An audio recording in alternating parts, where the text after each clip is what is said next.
Hello everyone. In previous classes, we are done with some of the basic concepts of the international bond market. In today's class, we will study about the classifications of the international bond market. So there are three classifications as I informed.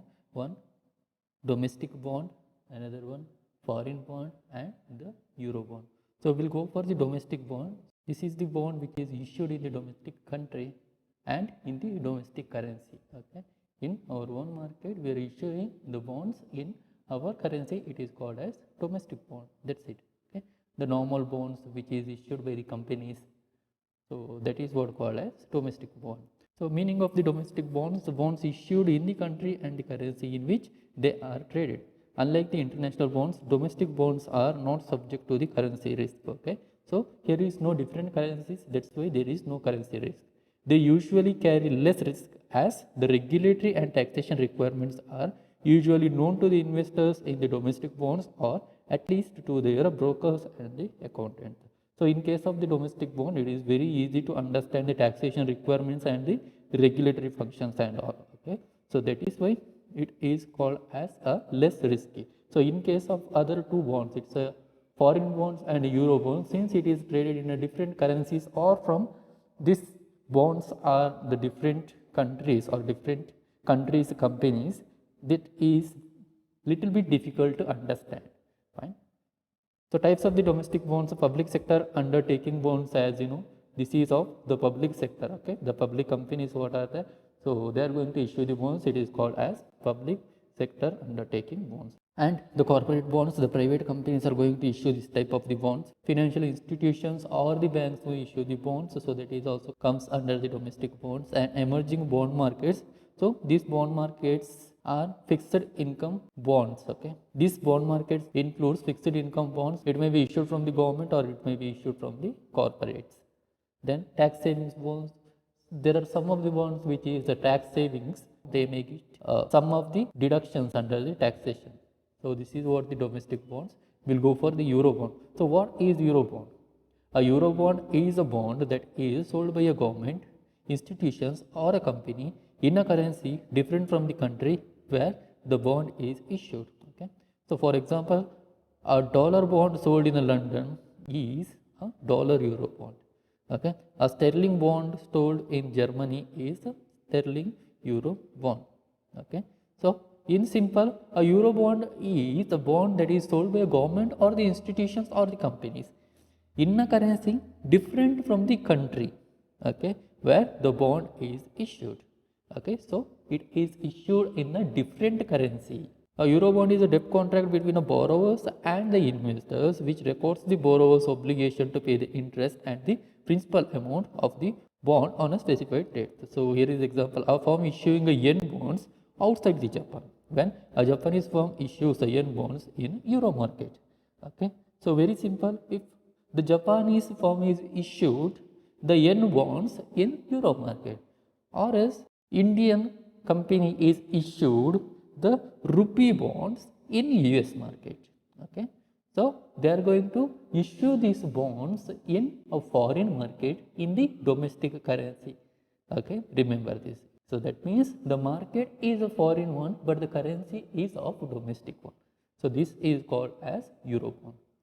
The procedure for the Eurobond: so select the lead manager, the borrower chosen on investment bank to be lead manager of the bond issue. Then organize a syndicate. The lead manager negotiates with other banks to form managing groups. This group then negotiate the terms of the bonds issue with the borrowers. Okay, so the negotiation is there, and the selling of the bonds, once the syndicate is formed and the terms of the issue are agreed upon, the managing group buys the bonds from the borrower. Okay, so here the managing bonds will buys the bonds from the borrower, and the managing group then sells the euro bonds. Syndicate is going to buy the bond certificates from the borrower, and the managing group then sells the euro bonds to the underwriters. Okay, so who are underwriters? Those who promises to the issuer when there is the under subscription, they are going to purchase the remaining shares. Okay, so when we speak about the subscriptions, over subscription is that, okay, on the pro rata basis we are going to issue the shares or the any of the securities in case of the oversubscription. Subscription at par is there. So how many shares are there? That much of applications. Okay, I mean for that much of shares the applications are received, and for each and every one the shares are issued. And under subscription the number of shares are more, and for those shares the applications are less. Okay, so let's say there is 1000 shares, but applications received is for only 900 shares. So 100 shares are unsold, we can say it as not applied or not subscribed. Okay, so for these shares underwriters are going to subscribe. Okay, so they are going to buy these shares, and once again they are going to sell after some times or immediately. Okay, at discount, at premium, that is left to them and for the market development. So principal paying agent, an agent or a trustee may also be appointed by the borrower to handle the paperwork and the legal aspects of the Eurobonds issued and act as a principal agent. So here one of the agent is appointed to the legal aspects and for the paperwork management. So unique characteristics of the Eurobonds, one is regarding a coupon, the interest rate is there obviously, and the maturity period is clearly mentioned. Even in the domestic bonds we can see it. The issuer is a matter here. Issuer is a government or the company, but they are going to issue it in the foreign market, but the currency is of domestic. Okay, so let's say some of the US company is issuing in Indian market. So they are going to issue in the US dollar in the Indian market. So if they are issued in the US dollar, then that is comes under the Euro bond. Okay, so that bond is issued in the US dollar in Indian market is called as dollar Euro bonds.